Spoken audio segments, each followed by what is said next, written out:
অপসারণ করা শুরু হবে এটি কিন্তু আসলে আগে থেকে কেউই জানতো না। হঠাৎ করে মধ্যরাতের পর থেকে আসলে ভাস্কর্যটি অপসারণ শুরু হয়েছে এবং আপনি জানেন যে আর একদিন পরেই রমজান মাস শুরু হচ্ছে।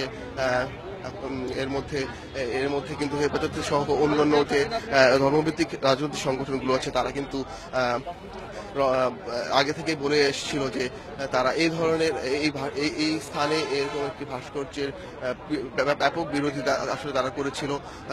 এখানে ভাস্কর্যটি ভাঙা শুরু হওয়ার পর থেকে পুলিশের বেশ কয়েকজন নিরাপত্তা কর্মী আসলে পুরো এলাকাটিতে রয়েছেন এবং এর যে ভাস্কর মৃণাল হক তিনিও কিন্তু শুরু থেকেই এখানে উপস্থিত আছেন এবং তিনি দাঁড়িয়ে থেকে আসলে তার ভাস্কর্যটি আশিক, অপসারণ। আমি এই বিষয়ে একটু জানতে চাচ্ছিলাম যে ভাস্কর মৃণাল হক তো সেখানে রয়েছেন, তিনি আপনাদের সাথে তার প্রতিক্রিয়ায় কি বলেছেন?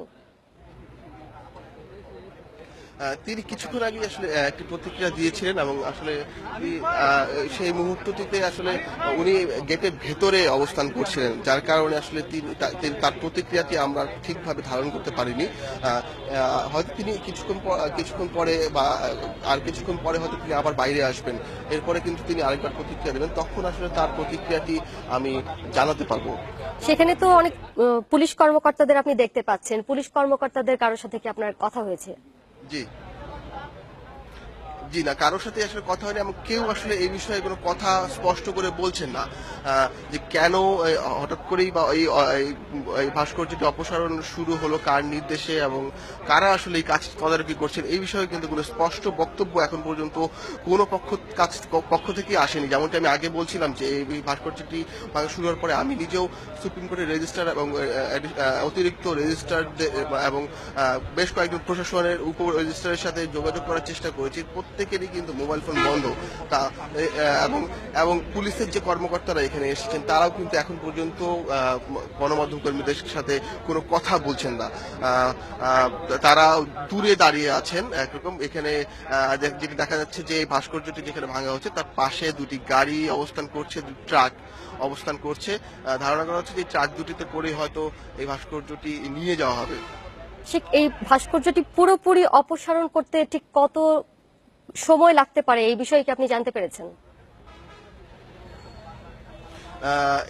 এই ভাস্কর্যটা না, এই বিষয়ে আসলে স্পষ্ট করে কিছু বলা যাচ্ছে না, তবে দেখা যাচ্ছে বেশ জোরে সোরে কাজ চলছে। বেশ কয়েকজন শ্রমিক কিন্তু ইতিমধ্যে অনেকখানি কাজ এগিয়ে ফেলেছেন। হয়তো আমরা যেটি বাইরে থেকে দেখে যতটুকু বোঝা যাচ্ছে যে হয়তো খুব বেশি সময় আসলে লাগবে না, হয়তো ঘন্টা খানেকের মধ্যে এই ভাস্কর্যটি পুরোপুরি অপসারণ করে ফেলা যাবে বলে মনে হচ্ছে বাইরে থেকে দেখে। আর ভিতরে আসলে এই মুহূর্তে যাওয়ার কোনো সুযোগ নেই, কারণ যে সুপ্রিম কোর্টের যে মূল ফটক সেই ফটকটি কিন্তু বন্ধ এবং গণমাধ্যম কর্মীরা কিন্তু এই মূল ফটকের বাইরে অবস্থান করছেন, যার কারণে ভেতরে আসলে কি হচ্ছে বা ভেতরে পরিস্থিতি আসলে বাইরে থেকে দেখে আসলে যতটুকু বর্ণনা করা যায়, কাছে যাওয়ার আসলে সেই সুযোগটি আসলে এখনো তৈরি হয়নি। এই ভাস্কর্য অপসারণ আসলে কয়েকদিন ধরেই আলোচনার কেন্দ্রে রয়েছে। এই বিষয়টি নিয়ে তো সাধারণ মানুষের মনেও আসলে এক ধরনের আগ্রহ রয়েছে এই বিষয়টিকে ঘিরে। এখন সেখানে কি পরিস্থিতি দেখতে পাচ্ছেন? সেখানে কি এই মধ্যরাতেও কি উৎসুক জনতার ভিড় রয়েছে সেখানে?